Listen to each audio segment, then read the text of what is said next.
Аляска шектеусіз әлемнің шетіндегі ұлы жер. Аляска мәңгілік тоңның аймағы ғана емес. Бұл адам өз әйеліне келген қонақпен ложаны бөлісуді ұсынатын орын.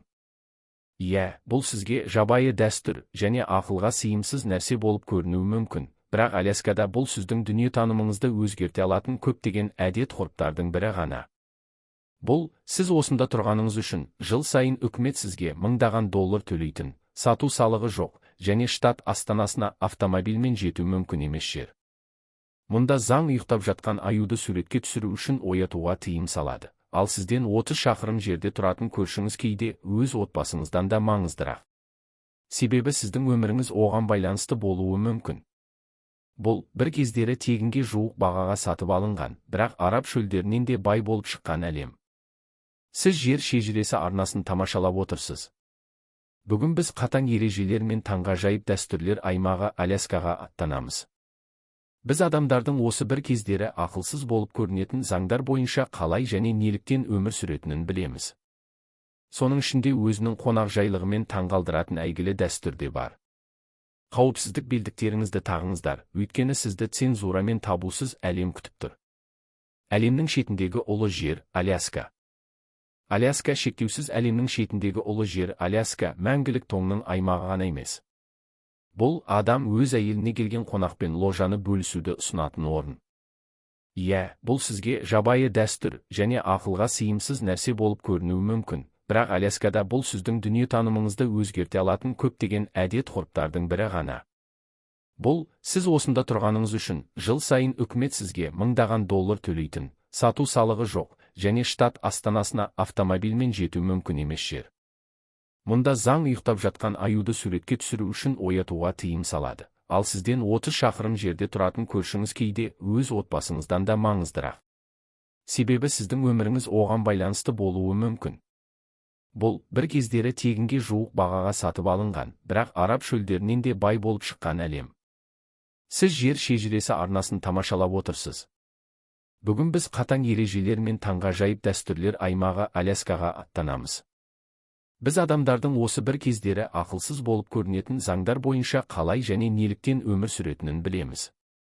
Соның ішінде өзінің қонақжайлығымен таңғалдыратын әйгілі дәстүр де бар. Қауіпсіздік белдіктеріңізді тағыңыздар, өйткені сізді цензурамен табусыз әлем күтіп тұр. Әлемнің шетіндегі ұлы жер Аляска. Аляска шектеусіз әлемнің шетіндегі ұлы жер. Аляска мәңгілік тоңның аймағы ғана емес.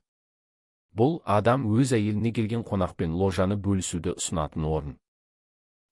Бұл сізге жабайы дәстүр және ақылға сыйымсыз нәрсе болып көрінуі мүмкін, бірақ Аляскада бұл сіздің дүниетанымыңызды өзгерте алатын көптеген әдет-ғұрыптардың бірі ғана. Бұл, сіз осында тұрғаныңыз үшін, жыл сайын үкімет сізге $1000 төлейтін, сату салығы жоқ, және штат астанасына автомобильмен жету мүмкін емес жер. Мұнда заң ұйықтап жатқан аюды суретке түсіру үшін оятуға тыйым салады, ал сізден 30 шақырым жерде тұратын көршіңіз кейде өз отбасыңыздан да маңыздырақ. Себебі сіздің өміріңіз оған байланысты болуы мүмкін. Бұл, бір кездері тегінге жуық бағаға сатып алынған, бірақ араб шөлдерінен де бай болып шыққан әлем. Сіз жер шежіресі арнасын тамашалап отырсыз. Бүгін біз қатаң ережелер мен таңғажайып дәстүрлер аймағы Аляскаға аттанамыз. Біз адамдардың осы бір кездері ақылсыз болып көрінетін заңдар бойынша қалай және неліктен өмір сүретінін білеміз. Соның ішінде өзінің қонақжайлығымен таңғалдыратын әйгілі дәстүр де бар. Қауіпсіздік белдіктеріңізді тағыңыздар, өйткені сізді цензурамен табусыз әлем күтіп тұр. Әлемнің шетіндегі ұлы жер Аляска. Жазылмаған заңдар неліктен көрші отбасыдан маңыздырақ. Кіріспедегі мына сөзді есіңізде ме? Сізден 30 шақырым жерде тұратын көршіңіз өз отбасыңыздан маңыздырақ. Бұл артық айтылған сөз емес. Бұл Алясканың бірінші және басты жазылмаған заңы. Оны түсіну үшін көлігіңіз жолда бұзылып қалды деп елестетіңіз. Әлемнің көптеген жерлерінде бұл жай ғана кішкене қолайсыздық, бірақ Аляскада 40 градусқа температурада бұл өмір мен өлім мәселесі. Сізге көмекке келетін бірінші адам жақыннан өтіп бара жатқан адам болады. Ол сіздің кім екеніңізді және қайдан келгеніңізді сұрамайды. Ол тоқтайды, себебі ертең сіздің орныңызда өзі де болуы мүмкін. Бұл өзара көмек кодексі деп аталады. Аляска тұрғындары әлемнің ешбір жеріндегідей бір-біріне сүйенеді. Егер сіз жол шетінде капоты ашық тұрған көлікті көрсеңіз, тоқтап көмегіңізді ұсынуға міндеттісіз. Егер біреу қыстың ортасында отынсыз оқшауланған лашықта қалып қойса, көршісі оған отын әкелу үшін қар көлігімен ондаған шақырым жүріп өтеді. Мұнда үйлердің есіктері, әсіресе алыс аудандарда құлыпталмайды. Ашық есік, адасқан жолаушы кіріп, жылынып, тамақ таба алатынның белгісі. Үй иелері үйде болмаса да, бұл оның өмірін сақтап қалуы мүмкін. Ең ақылға сыйымсыз заңдар: бұланға ішімдік бермеңіз, бірақ тіршілік етудің осы қатаң заңдармен қатар, жергілікті ерекшелікті тамаша көрсететін, кейде абсурдты болып көрінетін ресми заңдар да бар. Мысалы, Фэрбенкс қаласында заң мас күйіндегі бұланға алкоголь беруге тыйым салады. Иә, сізге қате естілген жоқ. Бұл заң жергілікті бар иесінің әзілдеп бұланға ішімдік беріп, қалада нағыз хаос тудырған оқиғадан кейін пайда болды. Міне, тағы бір заң: суретке түсіру үшін ұйықтап жатқан аюды оятуға тыйым салынады. Бұл айқын сияқты көрінеді, бірақ, сеніңіз, Аляскадағы туристер бәріне қабілетті. Ал кейбір қалаларда тротуардан бұлан табылса, бұл заңсыз болып саналады. Бұл жай ғана күнделікті өмірдің бір бөлігі. Бұл заңдар жай ғана оғаш қызық емес. Олар Аляскадағы адам өмірінің жабайы табиғатпен қаншалықты тығыз байланысты екенін көрсетеді. Мұнда адам қожайын емес, табиғат қожайын. Қонақжайлықтың таңғалдыратын дәстүрі, шындық па әлде ойдан шығарылған ба? Бастаған жерімізге оралайық. Ақыл ойды дүр сілкіндіретін және мүлдем жабайы болып көрінетін дәстүрге. Қонақжай үй иесінің қонаққа өз әйелін ұсынуы. Бірден айқындап алайық. Бұл бүгінгі таңда Анкориджде немесе Джунода болып жатыр дегенді ұмытыңыз. Бұл, инуиттер мен юпиктер сияқты солтүстіктің байырғы халықтарының ежелгі және күрделі мәдени тәжірибесі, оны қазіргі адам әрдайым дерлік дұрыс түсінбейді. Оны түсіну үшін біздің отбасы, неке және қарым-қатынас туралы әдеттегі түсініктерімізді толығымен ысырып тастау қажет. Ғаламшардағы ең экстремалды жағдайларда тіршілік еткен бұл халықтар үшін отбасы ұғымы күйеуі, әйелі және баласы шеңберінен әлдеқайда алыс болды. Отбасы бұл бүкіл ру, бүкіл қауымдастық болды, және адамдар арасындағы байланыстар тіршілік етудің басты құралы болды. Антропологтар неке алмасуы немесе қонақжай неке деп атайтын бұл дәстүр бірнеше мақсатты көздеген күрделі әлеуметтік рәсім болды. Одақтар құру үшін қолданылды. Бір-бірінен алыс орналасқан екі ауылды елестетіп көріңіз. Бір рудың аңшысы екінші ауылға келеді. Егер үй иесі оған өз әйелімен ложаны бөлісуді ұсынса, бұл сенімнің ең жоғарғы белгісі. Бұл, біз енді бір қамбыз. Сенің жауларың менің жауларым, сенің олжаң менің олжам дегенді білдірді. Ер адамдар атаулы бауырларға, ал олардың рулары одақтастарға айналды. Өмір көршіге байланысты болған әлемде мұндай одақтар кез келген келісімнен де мықты болды. Ұрпақтың жалғасуы туралы болды. Алыс ауылдан келген қонақпен серіктес алмасу болашақ ұрпақтың денсаулығы үшін өте маңызды таза қанда келді. Бұның рухани мағынасы болды. Әйелін осылай бөлісу арқылы ер адам өзінің аң аулаудағы сәттілігімен, күшімен, қорғаушы рухымен де бөліседі деп есептелді.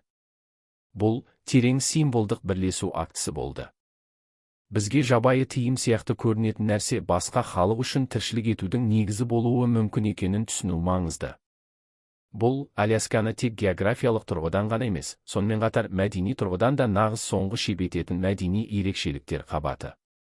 Басты кейіпкер ретіндегі табиғат, аюлар, солтүстік шұғыласы және мұзды өзендер. Егер Аляска тұрғындары ерекше драманың кейіпкерлері болса, онда оның басты сахнасы табиғаттың өзі, және ол мұнда нағыз басты кейіпкер. Гиганттардан бастайық. Алясканың көрікті жерлері қалалармен шектелмей. Бұл ең алдымен оның жабайы тұрғындары. Мұнда Америка құрама штаттарындағы гризли популяциясының 98% тұрады. Ал Кадиак аралында әлемдегі ең үлкен Кадиак аюлары мекендейді. Ересек аталықтың салмағы 700 килограммға жетуі мүмкін, ал артқы табанына тұрғанда оның бойы 3 метрге жетеді. Мұндай алыппен жабайы табиғатта кездесу, бұл өзіңді ғаламда кішкентай сезінуге мәжбүр ететін тәжірибе. Жыл сайын мыңдаған туристер әйгілі көріністі көру үшін Катмай ұлттық саябағына келеді. 10 шақты аю Брукс Фолл сарқырамасының дәл жанынан лосос аулайды. Бірақ Аляска тек аюлар ғана емес. Бұл Анкоридж көшелерінде бейбіт серуендеп жүрген бұландар. Бұл тундра арқылы мыңдаған санда миграцияланатын карибу табыны.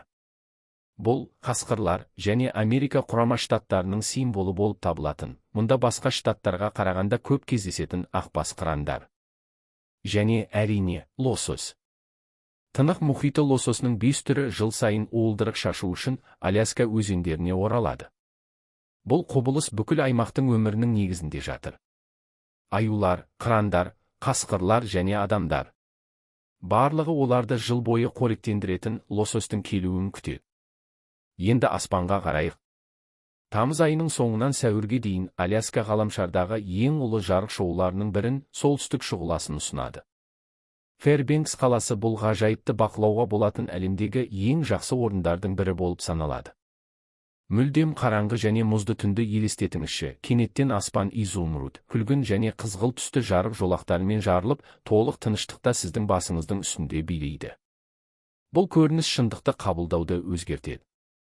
Жергілікті халықтар бұл олардың ата-бабаларының рухтары аспанда доп ойнап жүр деп сенген.